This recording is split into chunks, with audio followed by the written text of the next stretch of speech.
1000 രൂപയുടെ 18 മാസ തവണകളും സ്കീം 2-ൽ 2000 രൂപയുടെ 15 മാസ തവണകളുമാണുള്ളത്. ഓരോ മാസവും നറുക്കെടുപ്പ്. വിജയികൾ തുടർന്ന് പണമടയ്ക്കേണ്ടതില്ല. Anupama gold gallery, golden diamond, Edavanna, Thiruvali, Othayi.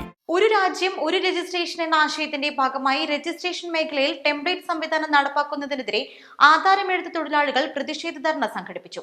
എടവണ്ണയിൽ നടന്ന പ്രതിഷേധ പരിപാടി എടവണ്ണ ഗ്രാമപഞ്ചായത്ത് അംഗം ഇ സുൽഫിക്കർ അലി ഉദ്ഘാടനം ചെയ്തു. ആധാരമെഴുത്ത് തൊഴിലാളികൾ സംസ്ഥാന വ്യാപകമായി നടത്തുന്ന പ്രതിഷേധ പരിപാടികളുടെ ഭാഗമായിരുന്നു സമരം.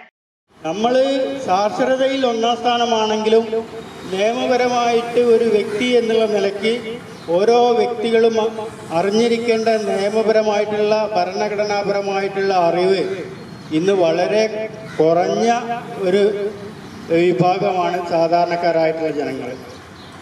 സ്വന്തം പേരെഴുതി ഒപ്പിട്ട് കാര്യങ്ങൾ നടത്താൻ കഴിയുമെങ്കിലും ഓരോ വകുപ്പിൻ്റെയും നിയമനിർമ്മാണം അത് എന്തൊക്കെ നിയമങ്ങളാണ് ഇതിനകത്ത് ഉള്ളത് എന്നുള്ള കാര്യത്തിൽ അജ്ഞരാണ്.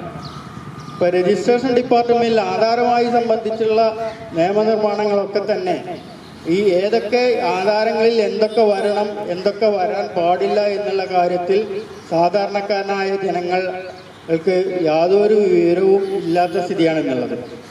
അത് വളരെ ക്ലിയറായിട്ട് അവരുടെ എല്ലാ സംശയങ്ങളും ദൂരീകരിച്ചുകൊണ്ട് ആധാരമെഴുതി ആധാരമെഴുത്തുകാരൻ ആധാരം രജിസ്റ്ററാക്കുന്ന ആധാരങ്ങൾക്ക് ഒന്നും തന്നെ യാതൊരു പ്രശ്നങ്ങളും നാളിതുവരെ സംഭവിച്ചിട്ടില്ല. കോടിക്കണക്കിന് ആധാരങ്ങൾ ആധാരമെഴുത്തുകാരുടെ കയ്യിൽ നിന്ന് രജിസ്റ്ററാക്കി ഇന്ന് കേരളത്തിൽ നടന്നിട്ടുണ്ട്. ഏകദേശം 10 ലക്ഷത്തിലധികം ഇന്നത്തെ സ്ഥിതിക്ക് തീരാധാരങ്ങൾ കേരളത്തിൽ രജിസ്റ്ററാക്കുന്നുണ്ട്. എടവണ്ണ യൂണിറ്റിന്റെ നേതൃത്വത്തിൽ പ്രതിഷേധ ധർണയിൽ എം ശ്രീധരൻ അധ്യക്ഷത വഹിച്ചു. പി ശാരദ വിശദീകരണം നടത്തി. V P Sivarajan, Baiju, Unnikrishnan, C Babu, Abbas, Bindu, T P Sabil എന്നിവർ സംസാരിച്ചു. East Live Edavanna.